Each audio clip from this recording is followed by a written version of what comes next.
ನಮಸ್ಕಾರ. ನೀವು ನೋಡ್ತಾ ಇದ್ದೀರಿ ಪ್ರಜಾಧ್ವನಿ ಟಿವಿ. ರಾಜಕೀಯ ಭೀಷ್ಮ ವಿಶೇಷ ಕಾರ್ಯಕ್ರಮಕ್ಕೆ ಸ್ವಾಗತ. ನಾನು ನಿಮ್ಮ ರಮೇಶ್ ರೇಜಂಬೂರ್. ಮುತ್ಸದ್ದಿ ರಾಜಕಾರಣಿ, ಮಾಜಿ ಮುಖ್ಯಮಂತ್ರಿ, ಕೇಂದ್ರದ ಮಾಜಿ ಸಚಿವರಾದಂತಹ ಎಸ್.ಎಂ. ಕೃಷ್ಣ ಈಗ ನೆನಪು ಮಾತ್ರ.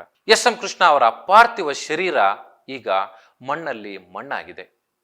ಆದರೆ ಅವರ ನೆನಪುಗಳು ಮಾತ್ರ ಇನ್ನೂ ಹಸಿರಾಗಿಯೇ ಉಳಿದಿವೆ. ಮೈಸೂರು ಹಾಗೂ ಬೆಂಗಳೂರಿನಲ್ಲಿ ಓದಿದಂಥ ಹುಡುಗ ಅಮೆರಿಕದ ಟೆಕ್ಸಾಸ್ ಮತ್ತೆ ವಾಷಿಂಗ್ಟನ್ನಲ್ಲಿ ವಿದ್ಯಾಭ್ಯಾಸಕ್ಕೆ ಹೋಗ್ತಾರೆ. ಅಲ್ಲಿ ವಿದ್ಯಾಭ್ಯಾಸವನ್ನ ಮಾಡಿದ ಬಳಿಕ ಮತ್ತೆ ಬೆಂಗಳೂರಿಗೆ ಬರ್ತಾರೆ. ಬೆಂಗಳೂರಿನಲ್ಲಿ ರೇಣುಕಾಚಾರ್ಯ ಕಾನೂನು ಕಾಲೇಜಿನಲ್ಲಿ ಕಾನೂನು ಪ್ರಾಧ್ಯಾಪಕರಾಗಿ ಕೆಲಸವನ್ನ ಮಾಡ್ತಾರೆ. ಅದಾದ ಬಳಿಕ ಮತ್ತೆ ಸ್ವಲ್ಪ ದಿನಗಳ ಕಾಲ ವಕೀಲರಾಗಿ ವೃತ್ತಿಯನ್ನ ಆರಂಭಿಸ್ತಾರೆ. ಆದರೆ ಇದು ಅವರಿಗೆ ಸಮಾಧಾನ ಕೊಡೋದಿಲ್ಲ. ಹಾಗಾಗಿ 1962ರಲ್ಲಿ ಮದ್ದೂರು ಕ್ಷೇತ್ರದಿಂದ ಮೊದಲ ಬಾರಿಗೆ ಪ್ರಜಾ ಸೋಷಲಿಸ್ಟ್ ಪಕ್ಷದಿಂದ ವಿಧಾನಸಭೆ ಚುನಾವಣೆಗೆ ನಿಲ್ತಾರೆ. ಮೊದಲ ಬಾರಿಯೇ ಮದ್ದೂರಿನಿಂದ ಎಸ್.ಎಂ. ಕೃಷ್ಣ ಅವರು ಶಾಸಕರಾಗಿ ಆಯ್ಕೆ ಆಗ್ತಾರೆ. ಅದಾದ ಬಳಿಕ 1968ರಲ್ಲಿ ಮಂಡ್ಯ ಲೋಕಸಭೆಯಿಂದ ರಾಜ್ಯಸಭೆಗೆ ಆಯ್ಕೆ ಆಗ್ತಾರೆ. ಈ ಸಂದರ್ಭದಲ್ಲಿ ಒಂದು ಅನಿರೀಕ್ಷಿತ ಘಟನೆ ನಡೆದು ಹೋಗುತ್ತೆ. ದೆಹಲಿಯಲ್ಲಿ ಒಮ್ಮೆ ಇಂದಿರಾ ಗಾಂಧಿ ಅಂದ್ರೆ ಮಾಜಿ ಪ್ರಧಾನಿ ಇಂದಿರಾ ಗಾಂಧಿ ಅವರ ನೇತೃತ್ವದಲ್ಲಿ, ಅವರ ಅಧ್ಯಕ್ಷತೆಯಲ್ಲಿ ಒಂದು ಬೃಹತ್ ಸಭೆ ನಡೆಯುತ್ತೆ. ಆ ಸಭೆಯಲ್ಲಿ ಒಂದು ಕಾರ್ಯಸೂಚನೆಯನ್ನ ಸ್ವತಃ ಇಂದಿರಾ ಗಾಂಧಿ ಅವರೇ ಮಂಡಿಸಬೇಕಾಗುತ್ತೆ ಸಭೆಯ ಮುಂದೆ. ಆದರೆ ಆ ಸಂದರ್ಭದಲ್ಲಿ ಇಂದಿರಾ ಗಾಂಧಿ ಅವರಿಗೆ ಗಂಟಲಿನ ಸಮಸ್ಯೆ ಸೃಷ್ಟಿಯಾಗುತ್ತೆ.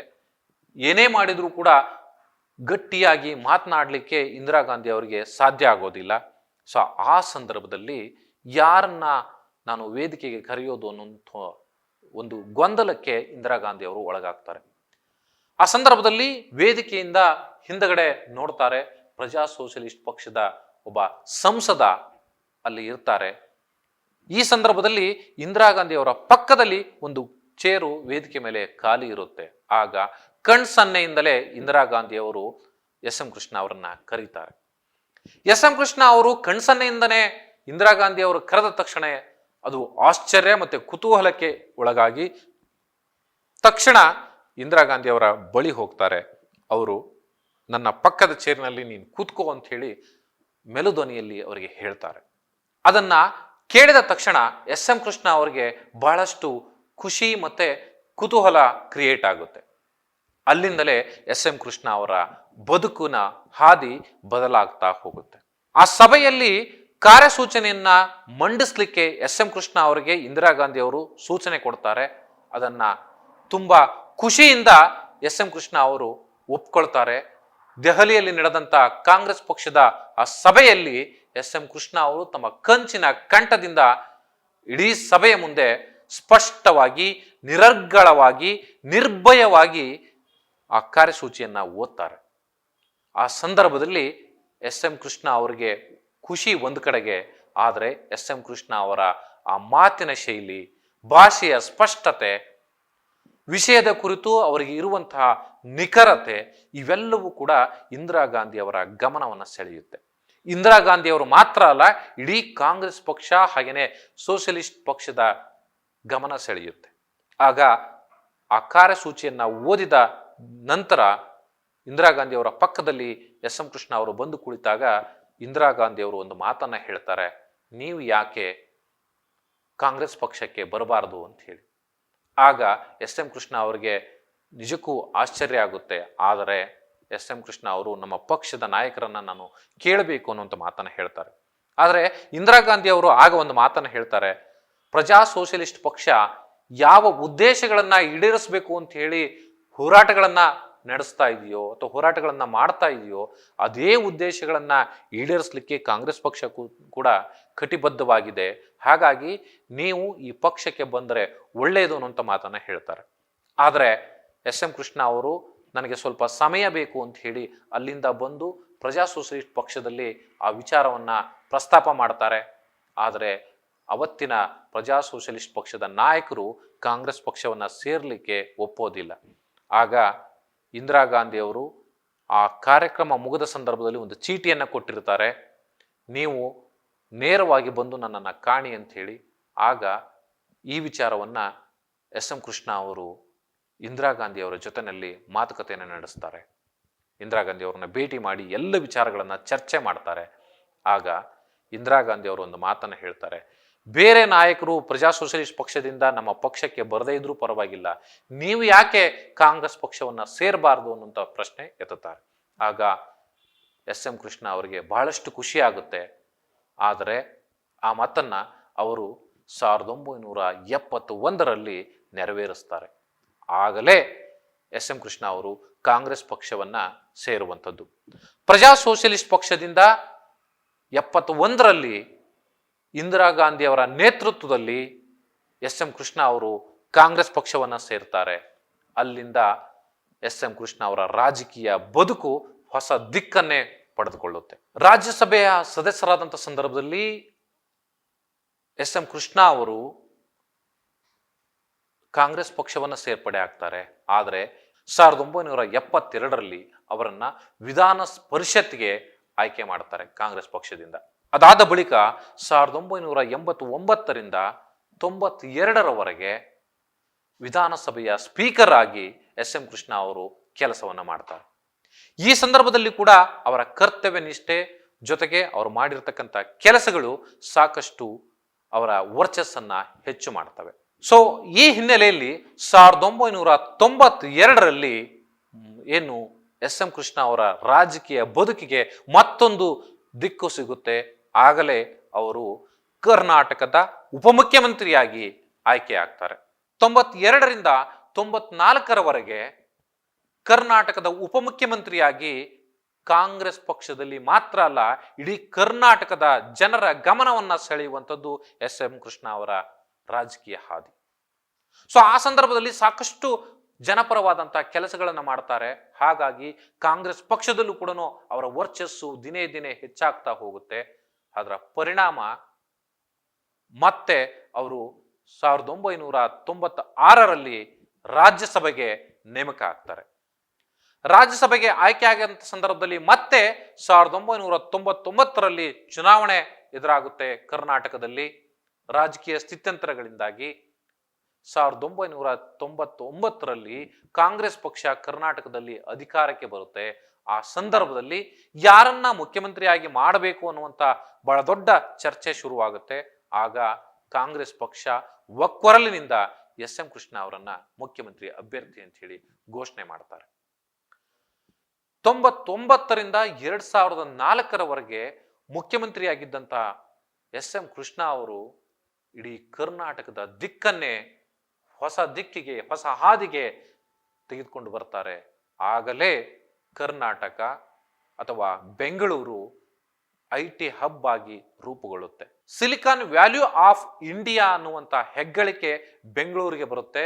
ಬೆಂಗಳೂರನ್ನ ಇಡೀ ವಿಶ್ವದಲ್ಲಿ ಎದುರು ನೋಡುವಂತ ಸ್ಥಿತಿ ನಿರ್ಮಾಣ ಆಗುತ್ತೆ.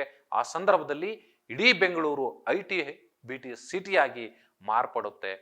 ಕೇವಲ ಅಮೆರಿಕವನ್ನ ಇಡೀ ಜಗತ್ತು ಎದುರು ನೋಡ್ತಾ ಇದ್ದಂಥ ಸಂದರ್ಭದಲ್ಲಿ ಅಮೆರಿಕದ ಜನರೇ ಕರ್ನಾಟಕದ ಅಥವಾ ಬೆಂಗಳೂರಿನ ಕಡೆಗೆ ತಿರುಗಿ ನೋಡುವಂತ ವಾತಾವರಣವನ್ನು ಸೃಷ್ಟಿ ಮಾಡಿದ್ದು ಇದೇ ಸೋಮನಹಳ್ಳಿಯ ಒಬ್ಬ ಸಾಮಾನ್ಯ ವ್ಯಕ್ತಿ ಅನ್ನುವಂಥದ್ದನ್ನ ಕರ್ನಾಟಕದ ಜನ ಮರೆಯುವ ಹಾಗಿಲ್ಲ.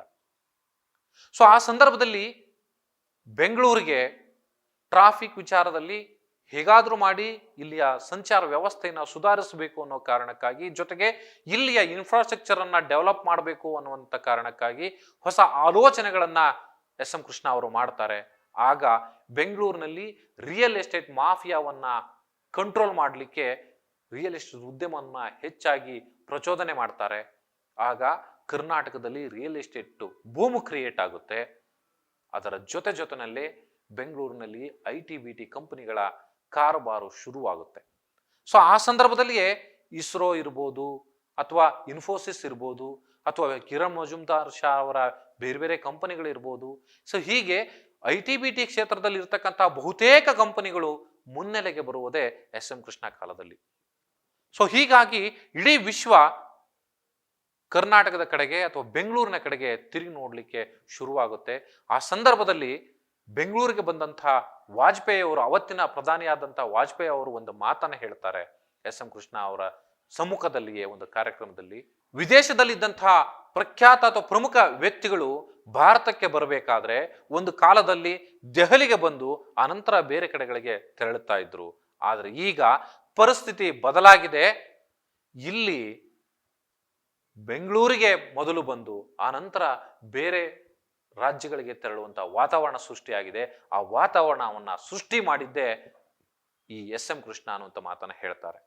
ಅಂದ್ರೆ ಬೇರೆ ಬೇರೆ ದೇಶಗಳಲ್ಲಿ ಇರ್ತಕ್ಕಂತಹ ಪ್ರಮುಖ ವ್ಯಕ್ತಿಗಳು ಭಾರತಕ್ಕೆ ಬರಬೇಕು ಅಂದ್ರೆ ಮೊದಲು ಬೆಂಗಳೂರಿಗೆ ಬಂದು ಇಳಿತಾರೆ ಅನ್ನುವಂಥ ಮಾತನ್ನ ಅವತ್ತು ಹೇಳಿರುವಂಥ ಮಾತು ಇವತ್ತಿಯೂ ಕೂಡ ಸತ್ಯ ಆಗಿದೆ. ಬೆಂಗಳೂರು ಆ ಮಟ್ಟಕ್ಕೆ ಇವತ್ತು ಮೆಟ್ರೋ ವಿಚಾರದಲ್ಲಿರ್ಬೋದು ಅಥವಾ ITBT ಕ್ಷೇತ್ರದಲ್ಲಿರ್ಬೋದು ಬಹಳಷ್ಟು ಹೆಗ್ಗಳಿಕೆಯನ್ನ ಕ್ರಿಯೇಟ್ ಮಾಡಿಕೊಂಡಿದೆ. ಅದಕ್ಕೆ ಬಹಳ ಪ್ರಮುಖ ಕಾರಣ ಎಸ್ ಎಂ ಕೃಷ್ಣ ಅಂದ್ರೆ ತಪ್ಪಾಗ್ಲಿಕ್ಕಿಲ್ಲ.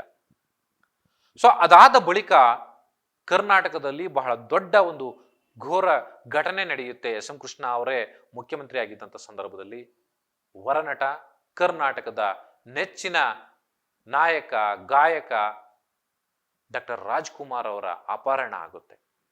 ರಾಜ್ಕುಮಾರ್ ಅವರು ಅಪಹರಣ ಆದಂಥ ಸಂದರ್ಭದಲ್ಲಿ ಎಸ್ ಎಂ ಕೃಷ್ಣ ಅವರ ಆ ಕುರ್ಚಿ ಒಂದು ರೀತಿ ಕಬ್ಬಿಣದ ಸಲಾಕೆ ಮೇಲೆ ಕುಳಿತಂತಹ ವಾತಾವರಣ ಸೃಷ್ಟಿಯಾಗುತ್ತೆ. ಇಡೀ ಕರ್ನಾಟಕದಾದ್ಯಂತ ಗಲಾಟೆಗಳಾಗುತ್ತೆ. ಆದರೆ ಆ ಸಂದರ್ಭದಲ್ಲಿ ಕೂಡ ಎಸ್ ಎಂ ಕೃಷ್ಣ ಅವರು ಸಮಚಿತ್ತದಿಂದ, ಈಗಾಗಲೇ ಪ್ರಜಾಧ್ವನಿ ಟಿವಿಗೆ ಕುಮಾರ್ ಬಂಗಾರಪ್ಪನವರು ಹೇಳಿರೋ ಹಾಗೆ ಎಲ್ಲವನ್ನೂ ಕೂಡ ಸಮಚಿತ್ತದಿಂದ ತೆಗೆದುಕೊಳ್ಳುವಂತಹ ಮನೋಸ್ಥಿತಿ ಇದ್ದಂತಹ ಎಸ್ ಎಂ ಕೃಷ್ಣ ಅವರು ಡಾಕ್ಟರ್ ರಾಜ್ಕುಮಾರ್ ಅಪಹರಣವನ್ನು ಕೂಡ ಅದೇ ರೀತಿ ಯಾವುದೇ ರೀತಿಯ ಎಕ್ಸೈಟ್ಮೆಂಟ್ ಆಗದೇ ರೀತಿಯಲ್ಲಿ ಸಮಚಿತ್ತದಿಂದ ನಿಭಾಯಿಸ್ತಾರೆ. ಎಸ್ ಎಂ ಕೃಷ್ಣ ಅವರ ಕಾಲದಲ್ಲಿಯೇ ಡಾಕ್ಟರ್ ರಾಜ್ಕುಮಾರ್ ಅವರನ್ನ ಬಿಡುಗಡೆ ಮಾಡಲಿಕ್ಕೆ ಬೇಕಾದಂತ ಎಲ್ಲ ವಾತಾವರಣವನ್ನು ಕೂಡ ಸೃಷ್ಟಿ ಮಾಡ್ತಾರೆ. ಕರ್ನಾಟಕ ಮತ್ತೆ ತಮಿಳುನಾಡಿನ ನಡುವೆ ಡಾಕ್ಟರ್ ರಾಜ್ಕುಮಾರ್ ವಿಚಾರದಲ್ಲಿಯೇ ಸಾಕಷ್ಟು ಕ್ಲಾಶಸ್ಗಳಾಗುತ್ತೆ. ಅಷ್ಟಾದ್ರೂ ಕೂಡ ಎಸ್ ಎಂ ಕೃಷ್ಣ ಅವರು ಬಹಳ ಜಾಣತನದಿಂದ ಅವರನ್ನ ಬಿಡುಗಡೆ ಮಾಡ್ಕೊಂಡು ಬರ್ತಾರೆ. ಕುಮಾರ್ ಬಂಗಾರಪ್ಪನವರು ಹೇಳಿರೋ ಹಾಗೆ ಎಸ್ ಎಂ ಕೃಷ್ಣ ಅವರು ಯಾರಿಗೂ ಕೂಡ ವಿಚಾರ ಗೊತ್ತಾಗದ ರೀತಿಯಲ್ಲಿ ಅವರನ್ನ ಏನು ಬೆಂಗಳೂರಿಗೆ ಬರಮಾಡಿಕೊಂಡು ಡಾಕ್ಟರ್ ರಾಜ್ಕುಮಾರ್ ಅವರನ್ನ ಕುಮಾರ್ ಬಂಗಾರಪ್ಪ ಹಾಗೆ ಕೆಲವು ನಾಯಕರು ಜೊತೆಗೆ ಎಸ್ ಎಂ ಕೃಷ್ಣ ಅವರು ಹೋಗಿ ಅವರನ್ನ ಕರೆದುಕೊಂಡು ಬಂದು ಆ ನಂತರ ಮಾಧ್ಯಮಗಳ ಎದುರುಗಡೆಗೆ ಅವರನ್ನ ನಿಲ್ಲಿಸ್ತಾರೆ ಡಾಕ್ಟರ್ ರಾಜ್ಕುಮಾರ್ ಅವರನ್ನ. ಸೊ ಆಗ ಇಡೀ ಕರ್ನಾಟಕದಲ್ಲಿ ಒಂದು ರೀತಿಯ ಹಬ್ಬದ ವಾತಾವರಣ ಸೃಷ್ಟಿಯಾಗುತ್ತೆ. ವರನಟ ಕರ್ನಾಡಿಗೆ ಮತ್ತೆ ಮರಳುತ್ತಾರೆ. ಸೊ ಇದೇ ಸಂದರ್ಭದಲ್ಲಿ ಇದಾದ ಬಳಿಕ ಕರ್ನಾಟಕದಲ್ಲಿ ರೈತರ ಪ್ರತಿಭಟನೆಗಳಾಗ್ತವೆ. ಬಹಳ ಜೋರಾದಂತ ರೈತ ವಿರೋಧಿ ಸರ್ಕಾರ ಇದು ಅನ್ನುವಂಥ ಕೂಗುಗಳು ಕೇಳಿ ಬರುತ್ತವೆ. ಆದರೂ ಕೂಡ ಆ ಸಂದರ್ಭದಲ್ಲೂ ಕೂಡ ರೈತರ ಧ್ವನಿಯಾಗಿ ಎಸ್ ಎಂ ಕೃಷ್ಣ ಅವರು ನಿಲ್ತಾರೆ. ಇವತ್ತು ರೈತರಿಗೆ ಬಹುತೇಕ ಕಡೆಗಳಲ್ಲಿ ಪಹಣಿ ಸಿಕ್ಕಿದೆ ಅಂದ್ರೆ ಅದಕ್ಕೆ ಪ್ರಮುಖ ಕಾರಣ ಎಸ್ ಎಂ ಕೃಷ್ಣ ಅಂದ್ರೆ ತಪ್ಪಾಗ್ಲಿಕ್ಕಿಲ್ಲ. ಸೊ ಆ ಹಿನ್ನೆಲೆಯಲ್ಲಿ ಎಸ್ ಎಂ ಕೃಷ್ಣ ಅವರು ಕೇವಲ ITBT ಹಬ್ಬುಗಳನ್ನ ಸೃಷ್ಟಿ ಮಾಡಿರುವಂಥದ್ದು ಮಾತ್ರ ಅಲ್ಲ, ಹಳ್ಳಿಯ ಬಡ ರೈತರ ಬಗ್ಗೆ ಕೂಡ ಯೋಚನೆ ಮಾಡಿದಂತ ಹೆಗ್ಗಳಿಕೆ ಅವರಿಗೆ ಸಲ್ಲುತ್ತೆ. ಇಡೀ ಉತ್ತರ ಕರ್ನಾಟಕದಲ್ಲಿ ನಂಜುಂಡಪ್ಪ ವರದಿಯನ್ನ ಅನುಷ್ಠಾನ ಮಾಡಬೇಕು ಅಂತ ಹೇಳಿ ಕೂಗು ಕೇಳಿ ಬಂದಂತ ಸಂದರ್ಭದಲ್ಲೂ ಕೂಡ ಸಮಚಿತ್ತದಿಂದಲೇ ನಂಜುಂಡಪ್ಪ ವರದಿಯಲ್ಲಿ ಶಿಫಾರಸು ಮಾಡಿರ್ತಕ್ಕಂಥ ಎಲ್ಲ ಅಂಶಗಳನ್ನ ಪರಿಶೀಲನೆ ಮಾಡಿದಂತ ಎಸ್ ಎಂ ಕೃಷ್ಣ ಅವರು ಅದರಲ್ಲಿ ಶಿಫಾರಸು ಮಾಡಿದ ಕೆಲವು ವಿಚಾರಗಳನ್ನ ಒಪ್ಪಿಕೊಂಡು ಇಡೀ ಉತ್ತರ ಕರ್ನಾಟಕದ ಡೆವಲಪ್ಮೆಂಟ್ಗೆ ಸಾಕಷ್ಟು ಶ್ರಮ ಹಾಕ್ತಾರೆ. ಹಾಗಾಗಿ ಇವತ್ತಿಯೂ ಕೂಡ ಎಸ್ ಎಂ ಕೃಷ್ಣ ಅವರನ್ನ ಉತ್ತರ ಕರ್ನಾಟಕದ ಜನ ನೆನಪು ಮಾಡಿಕೊಳ್ಳುವಂತ ವಾತಾವರಣ ಸೃಷ್ಟಿಯಾಗಿದೆ ಅಂದ್ರೆ ಅದಕ್ಕೆ ಎಸ್ ಎಂ ಕೃಷ್ಣ ಅವರು ಹಾಕಿಕೊಟ್ಟದಂತ ಹಾದಿಯೇ ಅಥವಾ ಅವರ ಕೆಲಸ, ಅವರ ಪರಿಶ್ರಮ ಕಾರಣ ಅಂದ್ರೆ ಕೂಡ ತಪ್ಪಾಗ್ಲಿಕ್ಕಿಲ್ಲ. ಬೆಂಗಳೂರಿನ ವಿಚಾರಕ್ಕೆ ಬರೋದಾದ್ರೆ ಇಡೀ ಬೆಂಗಳೂರನ್ನ ಸಿಂಗಪುರ ಮಾದರಿಯಲ್ಲಿ ಡೆವಲಪ್ ಮಾಡಬೇಕು ಅನ್ನುವಂಥ ಕನಸು ಕಂಡಂತಹ ಮೊದಲ ವ್ಯಕ್ತಿ ಯಾರಾದರೂ ಇದ್ದೆ ಅದು ಸೋಮನಹಳ್ಳಿಯ ಎಸ್ ಎಂ ಕೃಷ್ಣ ಅವರೇ. ಸೊ ಆ ಹಿನ್ನೆಲೆಯಲ್ಲಿ ಉದ್ಯಾನ ನಗರಿ ಅನ್ನುವಂಥ ಒಂದು ಟೈಟಲ್ ಅನ್ನ ಬೆಂಗಳೂರಿಗೆ ಕೊಟ್ಟರು. IT ಹಬ್ ಅನ್ನುವಂಥ ಟೈಟಲ್ ಅನ್ನ ಕೂಡ ಕೊಟ್ಟರು. ಇವತ್ತು ಇಡೀ ವಿಶ್ವದ ಜನ ಬೆಂಗಳೂರಿನಲ್ಲಿ ಬಂದು ನೆಲೆಸ್ತಾರೆ, ಬದುಕನ್ನ ಕಟ್ಕೊಳ್ತಾರೆ ಅಂದ್ರೆ ಅದಕ್ಕೆ ಬಹಳ ಪ್ರಮುಖ ಕಾರಣರಾದಂಥದ್ದೇ ಎಸ್ ಎಂ ಕೃಷ್ಣ ಅವರು. ಸೊ ಎಸ್ ಎಂ ಕೃಷ್ಣ ಅವರ ಆಲೋಚನೆ ಆ ಮಟ್ಟದಲ್ಲಿತ್ತು. ಇನ್ನೂ ಒಂದು ಹೆಜ್ಜೆ ಮುಂದೆ ಹೋಗಿ ನೋಡೋದಾದ್ರೆ ಕರ್ನಾಟಕದ ಶಾಸ್ತ್ರೀಯ ಸಂಗೀತದ ಮೇಲೆ ಎಸ್ ಎಂ ಕೃಷ್ಣ ಅವರಿಗೆ ಬಹಳ ಅಗಾಧವಾದಂತಹ ಪ್ರೀತಿ ಇತ್ತು. ಆ ಶಾಸ್ತ್ರೀಯ ಸಂಗೀತವನ್ನು ಕೂಡ ಅಥವಾ ಅಷ್ಟೇ ಪ್ರೀತಿಯಿಂದ ಅಭಿವೃದ್ಧಿಪಡಿಸುವ ನಿಟ್ಟಿನಲ್ಲಿ ಅಥವಾ ಹೆಚ್ಚು ಪ್ರಚುರಗೊಳಿಸುವಂತ ನಿಟ್ಟಿನಲ್ಲಿ ಎಸ್ ಎಂ ಕೃಷ್ಣ ಅವರು ಕೆಲಸ ಮಾಡ್ತಾರೆ. ಸಂಗೀತದ ಬಗ್ಗೆ ಕೂಡ ಎಸ್ ಎಂ ಕೃಷ್ಣ ಅವರಿಗೆ ಅಷ್ಟು ಕಾಳಜಿ ಇದ್ದಂಥದ್ದು. ಜೊತೆಗೆ ಕರ್ನಾಟಕದ ಏನು ಬೇರೆ ಬೇರೆ ರೀತಿಯ ಜನಪದ ಕಲೆಗಳಿರ್ಬೋದು ಅಥವಾ ಸಂಗೀತ ಇರ್ಬೋದು ಅಥವಾ ಕ್ರೀಡೆಗೆ ಬರೋದಾದ್ರೆ ಬ್ಯಾಡ್ಮಿಂಟನ್ ಇರ್ಬೋದು, ಸೊ ಈ ತರದ ಬೇರೆ ಬೇರೆ ಒಂದು ಆಕ್ಟಿವಿಟೀಸ್ಗಳ ಬಗ್ಗೆ ಕೂಡ ಎಸ್ ಎಂ ಕೃಷ್ಣ ಅವರಿಗೆ ಬಹಳ ಪ್ರೀತಿ ಇತ್ತು. ಎಸ್ ಎಂ ಕೃಷ್ಣ ಅವರನ್ನ ನೋಡಿದಂಥವ್ರು ಬಹಳ ಹೆಚ್ಚು ಮೆಚ್ಚಿಕೊಳ್ತಾ ಇದ್ದಂಥದ್ದೇ ಎಸ್ ಎಂ ಕೃಷ್ಣ ಅವರ ಲೈಫ್ ಸ್ಟೈಲ್ ಅನ್ನ. ಬಹಳ ಶಿಸ್ತಿನಿಂದ ಬೆಳೆದಂಥ ಎಸ್ ಎಂ ಕೃಷ್ಣ ಅವರ ಆ ಡ್ರೆಸ್ ಮಾಡುವಂತ ಶೈಲಿಯಲ್ಲೂ ಕೂಡ ಬಹಳಷ್ಟು ಒಂದು ರೀತಿ ಅಚ್ಚುಕಟ್ಟಾಗಿ ಶಿಸ್ತಿನಿಂದ ಇದ್ದಂತಹ ವ್ಯಕ್ತಿ. ಡಿ ಕೆ ಶಿವಕುಮಾರ್ ಅವರಿಗೆ ರಾಜಕೀಯ ಗುರುವಾಗಿದ್ದರೂ ಕೂಡ ಅವರಿಗೆ ಯಾವ ರೀತಿ ಬಟ್ಟೆ ಹಾಕಬೇಕು ಅನ್ನುವಂಥದ್ದನ್ನ ಕಲಿಸಿದ್ದು ಇದೇ ಎಸ್ ಎಂ ಕೃಷ್ಣ ಅವರೇ.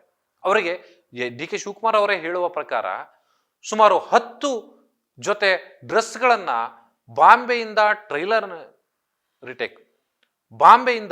ಟೈಲರ್ ಅನ್ನ ಕರೆಸಿ ಅವರಿಗೆ ಬಟ್ಟೆ ಹೊಲಿಸಿ ನೀನು ಇನ್ನು ಮೇಲೆ ಈ ರೀತಿಯ ಬಟ್ಟೆಗಳನ್ನ ಹಾಕಬೇಕು ಅನ್ನುವಂಥ ರೀತಿಯಲ್ಲಿ ಪಾಠ ಹೇಳಿಕೊಟ್ಟಂಥದ್ದು ಇದೇ ಎಸ್ ಎಂ ಕೃಷ್ಣ. ಸೊ ಆ ರೀತಿ ಅಂದ್ರೆ ಜಾತಿಯ ತಾರತಮ್ಯ ಮಾತ್ರ ಅಲ್ಲ, ಯಾವುದೇ ಲವಲೇಶವನ್ನು ಕೂಡ ಮನಸ್ಸಿನಲ್ಲಿ ಇಟ್ಕೊಳ್ಳದೇನೆ ಅನೇಕ ನಾಯಕರನ್ನ ಬೆಳೆಸಿದಂತ ಕೀರ್ತಿ ಕರ್ನಾಟಕದಲ್ಲಿ ಕಾಂಗ್ರೆಸ್ ಪಕ್ಷದಲ್ಲಿ ಅಂದ್ರೆ ಅದು ಎಸ್ ಎಂ ಕೃಷ್ಣ ಅವರಿಗೆ ಸಲ್ಲಬೇಕಾಗುತ್ತೆ. ಕರ್ನಾಟಕದಲ್ಲಿ ಬಹಳಷ್ಟು ನಾಯಕರು ಇವತ್ತು ಎಸ್ ಎಂ ಕೃಷ್ಣ ಅವರ, ಅದರಲ್ಲೂ ಕಾಂಗ್ರೆಸ್ ಪಕ್ಷದಲ್ಲಿ ಎಸ್ ಎಂ ಕೃಷ್ಣ ಅವರ ಹೆಸರು ಹೇಳಿ ಇವತ್ತು ರಾಜಕಾರಣವನ್ನ ಮಾಡ್ತಾ ಇದ್ದಾರೆ. ಕೇವಲ ಡಿ ಕೆ ಶಿವಕುಮಾರ್ ಮಾತ್ರ ಅಲ್ಲ, ಅನೇಕ ನಾಯಕರು ಎಸ್ ಎಂ ಕೃಷ್ಣ ಅವರ ಹೆಸರನ್ನ ಹೇಳಿ ಇವತ್ತು ಬದುಕ್ತಿದ್ದಾರೆ. ಬಹಳ ಪ್ರಮುಖವಾಗಿ ಮುಖ್ಯಮಂತ್ರಿ ಸಿದ್ದರಾಮಯ್ಯ ಅವರು ಮಾತನಾಡ್ತಾ ಒಂದು ಮಾತನ್ನ ಹೇಳಿದ್ರು, ನಾನು ಜಾತ್ಯತೀತ ಜನತಾದಳವನ್ನ ತೊರೆದು ಕಾಂಗ್ರೆಸ್ ಪಕ್ಷವನ್ನ ಸೇರುವಂತ ಸಂದರ್ಭದಲ್ಲಿ ಎಸ್ ಎಂ ಕೃಷ್ಣ ಅವರು ಮಹಾರಾಷ್ಟ್ರದ ರಾಜ್ಯಪಾಲರಾಗಿದ್ರು. ಆದರೆ ನಾನು ಮೊದಲು ಕಾಂಟ್ಯಾಕ್ಟ್ ಮಾಡಿದ್ದು, ಸಂಪರ್ಕ ಮಾಡಿದ್ದೆ ಎಸ್ ಎಂ ಕೃಷ್ಣ ಅವರನ್ನ. ಮಹಾರಾಷ್ಟ್ರಕ್ಕೆ ತೆರಳಿ ಅವರು ರಾಜ್ಯಪಾಲರಾಗಿದ್ರು ಕೂಡ ಅವರ ಸಲಹೆಯನ್ನ ಪಡೆದೇ ನಾನು ಕಾಂಗ್ರೆಸ್ ಪಕ್ಷಕ್ಕೆ ಸೇರ್ಪಡೆ ಆಗಿದ್ದು ಅನ್ನೋ ಮಾತನ್ನ ಸಿದ್ದರಾಮಯ್ಯನವರು ಹೇಳ್ತಾರೆ. ಅಲ್ಲಿಗೆ ನೀವು ಗಮನಿಸಬೇಕು ಎಸ್ ಎಂ ಕೃಷ್ಣ ಅವರ ರಾಜಕೀಯ ಮುತ್ಸದ್ದಿತನ ಹೇಗಿತ್ತು, ಜೊತೆಗೆ ರಾಜಕೀಯ ವಲಯದಲ್ಲಿ ಅವರು ಯಾವ ರೀತಿಯ ನೈಪುಣ್ಯತೆಯನ್ನ ಹೊಂದಿದ್ರು ಅನ್ನೋದಕ್ಕೆ ಇದು ಸ್ಪಷ್ಟ ನಿದರ್ಶನ. ಇವತ್ತು ಒಂದ್ ಕಡೆಯಲ್ಲಿ ಮುಖ್ಯಮಂತ್ರಿ ಸಿದ್ದರಾಮಯ್ಯ ಅವರು ಇರ್ಬೋದು ಅಥವಾ ಡಿ ಕೆ ಶಿವಕುಮಾರ್ ಅವರು ಇರ್ಬೋದು, ಈ ಮಟ್ಟಕ್ಕೆ ಬೆಳಿಲಿಕ್ಕೆ ಕಾರಣ ಕೂಡ ಇದೇ ಎಸ್ ಎಂ ಕೃಷ್ಣ ಅಂದ್ರೂ ಕೂಡ ತಪ್ಪಾಗ್ಲಿಕ್ಕೆ ಇಲ್ಲ. ಅವರ ರಾಜಕೀಯ ಹಾದಿಯಲ್ಲಿ ಅನೇಕ ಸಲಹೆಗಳನ್ನ ನೀಡಿ ಇವತ್ತು ಅವರು ಒಂದು ಉನ್ನತ ಹುದ್ದೆಗೆ ಅಥವಾ ಉನ್ನತ ಸ್ಥಾನಕ್ಕೆ ಹೋಗ್ಲಿಕ್ಕೆ ಕಾರಣೀಭೂತರಾದಂಥದ್ದು ಇದೇ ಎಸ್ ಎಂ ಕೃಷ್ಣ ಅವರೇ. ಕರ್ನಾಟಕದಲ್ಲಿ 16ನೇ ಮುಖ್ಯಮಂತ್ರಿಯಾಗಿ ಅವರ ಮಾಡಿದ ಕೆಲಸ ಇವತ್ತು ಕೂಡ ಅವರ ಹೆಸರುಗಳನ್ನ ಹೇಳ್ತಿವೆ. ಬೆಂಗಳೂರಿನಲ್ಲಿ ಆ ರೋಡ್ ಇನ್ಫ್ರಾಸ್ಟ್ರಕ್ಚರ್ ಅನ್ನ ಬದಲಾಯಿಸಿದ್ದಿರ್ಬೋದು, ಅಥವಾ ITBT ಹಬ್ ಅನ್ನ ಕ್ರಿಯೇಟ್ ಮಾಡಿದ್ದಿರ್ಬೋದು, ಅಥವಾ ರಿಯಲ್ ಎಸ್ಟೇಟು ಏನು ವ್ಯವಸ್ಥೆಯನ್ನೇ ಬದಲಾಯಿಸಿ ಹೊಸ ದಿಕ್ಕನ್ನ ಕೊಟ್ಟಂಥದ್ದಿರ್ಬೋದು, ಮೆಟ್ರೋ ಇವತ್ತು ಬೆಂಗಳೂರಿಗೆ ಒಂದು ಏನು ಇಂಟ್ರೊಡ್ಯೂಸ್ ಆಗಿದೆ ಅಂದ್ರೆ ಅದರಲ್ಲೂ ಕೂಡ ಬಹಳ ಪ್ರಮುಖ ಪಾತ್ರ ಇರುವಂಥದ್ದು ಇದೇ ಎಸ್ ಎಂ ಕೃಷ್ಣ ಅವರದ್ದೇನೆ. ಅನೇಕ ಅಭಿವೃದ್ಧಿ ಕೆಲಸಗಳನ್ನ ಮಾಡಿದಂಥ ಎಸ್ ಎಂ ಕೃಷ್ಣ ಅವರು 2017ರಲ್ಲಿ ಕಾಂಗ್ರೆಸ್ ಪಕ್ಷದ ಜೊತೆನಲ್ಲಿ ಅದ್ಯಾಕೋ ಮುನಿಸನ್ನ ಹೊಂದುತ್ತಾರೆ. ಆ ಮುನಿಸಿನ ಕಾರಣಕ್ಕಾಗಿ ಅಥವಾ ಯಾವುದೋ ರಾಜಕೀಯ ಒತ್ತಡದ ಕಾರಣಕ್ಕಾಗಿಯೋ ಎಸ್ ಎಂ ಕೃಷ್ಣ ಅವರು ಒಂದು ನಿರ್ಧಾರವನ್ನು ತೆಗೆದುಕೊಳ್ತಾರೆ. ಸುಮಾರು 1971ರಿಂದ 2017ರವರೆಗೆ ಕಾಂಗ್ರೆಸ್ ಪಕ್ಷದಲ್ಲಿ ಎಲ್ಲ ಹುದ್ದೆಗಳನ್ನ ಅಲಂಕರಿಸಿ ಎಲ್ಲ ತಮ್ಮ ಜವಾಬ್ದಾರಿಗಳನ್ನ ನಿರ್ವಹಿಸಿ ಅನೇಕ ನಾಯಕರನ್ನ ಹುಟ್ಟು ಹಾಕಿ ಅವರಿಗೆ ಒಂದು ಪ್ರೋತ್ಸಾಹವನ್ನು ಕೊಟ್ಟು ಬೆಳೆಸಿ ಆ ನಂತರ ಬಿಜೆಪಿಗೆ ಸೇರ್ಪಡೆ ಆಗ್ತಾರೆ. ಬಿಜೆಪಿಗೆ ಸೇರ್ಪಡೆ ಆದಂತ ಸಂದರ್ಭದಲ್ಲೂ ಕೂಡ ಅವರು ಒಂದು ಮಾತನ್ನ ಹೇಳ್ತಾರೆ, ಬಿಜೆಪಿಯಲ್ಲಿ ನಾನು ಒಬ್ಬ ಸಾಮಾನ್ಯ ಕಾರ್ಯಕರ್ತನಾಗಿ ಕೆಲಸ ಮಾಡ್ತೀನಿ ಅನ್ನುವಂಥ ಮಾತನ್ನ ಹೇಳ್ತಾರೆ. ಸೊ ಅಲ್ಲಿಗೆ ಎಸ್ ಎಂ ಕೃಷ್ಣ ಅವರು ರಾಜಕೀಯ ಹುದ್ದೆಗಳನ್ನ ಅಲಂಕರಿಸುವುದನ್ನ ಬಿಟ್ಟು ಒಬ್ಬ ಕಾರ್ಯಕರ್ತರಾಗಿ ಕೆಲಸ ಮಾಡೋಕೆ ಮತ್ತೆ ಶುರು ಮಾಡ್ತಾರೆ. ವಯೋ ಸಹಜ ಕಾರಣಕ್ಕಾಗಿ ಅವರು ಸಕ್ರಿಯವಾಗಿ ಬಿಜೆಪಿಯಲ್ಲಿ ತೊಡಗದೇ ಇದ್ರೂ ಕೂಡ ಬಿಜೆಪಿಯ ಕೆಲವು ಚುನಾವಣೆಯ ಸಂದರ್ಭದಲ್ಲಿ ಬಿಜೆಪಿಯ ಪರವಾಗಿ ಕೆಲಸ ಮಾಡ್ತಾರೆ. ಆ ನಂತರ ಅವರು ವಯೋಸಹಜ ಕೆಲವು ಕಾಯಿಲೆಗಳಿಂದ ಅಥವಾ ವಯೋಸಹಜವಾದಂಥ ಅನಾರೋಗ್ಯದ ಕಾರಣಗಳಿಂದಾಗಿ ಅವರು ಮನೆಯಲ್ಲೇ ಉಳಿದುಕೊಳ್ತಾರೆ. ಇತ್ತೀಚಿನ ಕೆಲವು ದಿನಗಳಲ್ಲಿ ಅವರು ಮತ್ತೆ ಆಸ್ಪತ್ರೆಗೆ ದಾಖಲಾಗಿ ಚಿಕಿತ್ಸೆಯನ್ನು ಪಡೆದು ಮನೆಗೆ ಬಂದಿದ್ರು. ಆದರೆ ಕೆಲವು ದಿನಗಳ ನಂತರ ಮತ್ತೆ ಅವರ ಆರೋಗ್ಯದಲ್ಲಿ ಏರುಪೇರಾಯಿತು. ಇವತ್ತು ಅವರು ನಮ್ಮನ್ನೆಲ್ಲ ಅಗಲಿ ಇಹಲೋಕವನ್ನ ತ್ಯಜಿಸಿದ್ದಾರೆ. ಸೊ ಇದಿಷ್ಟು ಎಸ್ ಎಂ ಕೃಷ್ಣ ಅವರ ರಾಜಕೀಯ ಹಾಗೂ ವೈಯಕ್ತಿಕ ಬದುಕಿನ ಹಾದಿ. ಆದರೆ ಅವರ ಖಾಸಗಿ ಬದುಕು ಕೂಡ ಅಷ್ಟೇ ಒಂದು ರೀತಿಯ ವರ್ಣರಂಜಿತವಾಗಿತ್ತು ಅಂದ್ರೂ ಕೂಡ ತಪ್ಪಾಗ್ಲಿಕ್ಕಿಲ್ಲ. ಮಲೆನಾಡಿನ ಮಗಳು ಪ್ರೇಮ ಅವರನ್ನ ಅವರು ವಿವಾಹದ ಬಳಿಕ ಕೂಡ ಅವರ ಪತ್ನಿ ಮತ್ತೆ ಅವರು ಇಬ್ಬರು ಕೂಡ ಅಷ್ಟೇ ಅನ್ಯೂನ್ಯತೆಯಿಂದ ವೈಯಕ್ತಿಕ ಬದುಕು ಮತ್ತು ರಾಜಕೀಯ ಬದುಕು ಎರಡನ್ನೂ ಕೂಡ ಸಮ ಪ್ರಮಾಣದಲ್ಲಿ ಅವರು ಸಾಗಿಸಿಕೊಂಡು ಬಂದಂಥವರು. ಪ್ರೇಮ ಅವರು ಕೂಡ ಪ್ರಬುದ್ಧ ವ್ಯಕ್ತಿತ್ವವನ್ನ ಹೊಂದಿರತಕ್ಕಂಥ ಮಹಿಳೆ. ಆದರೂ ಕೂಡ ಎಲ್ಲೂ ಕೂಡ ರಾಜಕಾರಣದಲ್ಲಿ ಅವರನ್ನ ಎಳೆತರಲಿಲ್ಲ ಅಥವಾ ಅವರ ಮಕ್ಕಳನ್ನ ರಾಜಕಾರಣಕ್ಕೆ ಎಸ್ ಎಂ ಕೃಷ್ಣ ಅವರು ತರಲಿಲ್ಲ. ಆದರೆ ರಾಜಕಾರಣದಲ್ಲಿ ತಮ್ಮದೇ ಆದ ಒಂದು ಛಾಪನ್ನ ಮೂಡಿಸಿದ್ರು. ಅಭಿವೃದ್ಧಿಯ ವಿಚಾರದಲ್ಲಿ ಅವರು ತಮ್ಮದೇ ಆದ ಒಂದು ಛಾಪನ್ನ ಮೂಡಿಸಿದ್ರು. ಹೊಸ ಆಲೋಚನೆಗಳಲ್ಲಿ ಅವರು ಅವರದೇ ಆದ ಒಂದು ಹಾದಿಯನ್ನ ಸೃಷ್ಟಿ ಮಾಡಿದ್ರು. ಬೆಂಗಳೂರು ಅಂದ ತಕ್ಷಣ ಇಡೀ ಬೆಂಗಳೂರು ಇವತ್ತು ಏನೇ ಡೆವಲಪ್ಮೆಂಟ್ ಆಗಿದ್ರೂ ಕೂಡ ಆ ಡೆವಲಪ್ಮೆಂಟ್ನ ಒಂದು ಭಾಗವಾಗಿ ಎಸ್ ಎಂ ಕೃಷ್ಣ ಅವರನ್ನ ನಾವು ನೆನೆಸ್ಕೊಳ್ಳೇಬೇಕು. ಸೊ ಅಂಥ ಒಂದು ಹೊಸ ಹಾದಿಯನ್ನ ಸೃಷ್ಟಿ ಮಾಡಿದಂಥ ರಾಜಕೀಯದ ಭೀಷ್ಮ ಅಂದ್ರೂ ಕೂಡ ಅವರನ್ನ ತಪ್ಪಾಗ್ಲಿಕ್ಕಿಲ್ಲ. ಅದೇ ಕಾರಣಕ್ಕೆ ಇವತ್ತು ಎಲ್ಲ ರಾಜಕೀಯ ಪಕ್ಷಗಳು ಕೂಡ ಪಕ್ಷಾತೀತವಾಗಿ ಅವರನ್ನ ಒಬ್ಬ ರಾಜಕೀಯ ಮುತ್ಸದ್ದಿ ಅಂತ ಹೇಳಿ ಕರೀತಾರೆ, ಅಜಾತ ಶತ್ರು ಅಂತ ಹೇಳಿ ಕರೀತಾರೆ. ಸೊ ಅಂಥ ಅಜಾತ ಶತ್ರು ರಾಜಕೀಯ ವಲಯದ ಭೀಷ್ಮ ಕೂಡ ಆಗಿದ್ರು. ಆ ಭೀಷ್ಮ ಇವತ್ತು ನಮ್ಮನ್ನೆಲ್ಲರನ್ನ ಬಿಟ್ಟು ಅಗಲಿದ್ದಾರೆ. ಈಗ ಅವರ ನೆನಪುಗಳು ಮಾತ್ರ ನಮ್ಮ ನಡುವಿದ್ದಾವೆ. ಅವರ ಅಭಿವೃದ್ಧಿಯ ಮಾರ್ಗದರ್ಶನಗಳು, ಅಭಿವೃದ್ಧಿಯ ಪರಿಕಲ್ಪನೆಗಳು ನಮ್ಮ ಜೊತೆಗಿದ್ದಾವೆ. ಅದೇ ಹಾದಿಯಲ್ಲಿ ಇವತ್ತು ಕರ್ನಾಟಕ ಅಭಿವೃದ್ಧಿಯತ್ತ ಮುನ್ನಡೀತಾ ಇದೆ ಅಂದ್ರೂ ಕೂಡ ತಪ್ಪಾಗ್ಲಿಕ್ಕಿಲ್ಲ. ಇದು ಈ ಹೊತ್ತಿನ ವಿಶೇಷ. ನಮಸ್ಕಾರ.